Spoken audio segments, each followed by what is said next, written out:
پاکستان ایک خواب، ایک وعدہ، ایک عہد۔ اس آزادی کی تحریک میں ایک نعرہ گونجتا تھا، پاکستان کا مطلب کیا؟ اب حقیقی آزادی کے لیے وہی نعرہ دوبارہ گونج رہا ہے۔ پاکستان کا مطلب کیا؟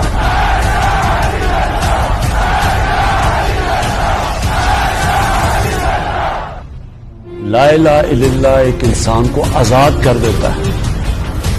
لا الہ الا اللہ انسان کو غیرت دیتا ہے۔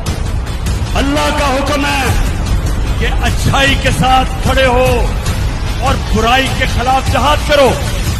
یہ جو اب وقت ہے یہ اپنی ملک کی حقیقی آزادی کی جہاد کا وقت ہے۔ میں آج اب پاکستانیوں کو کہہ رہا ہوں کہ توڑ دو یہ خوف کے بت کو توڑ دو۔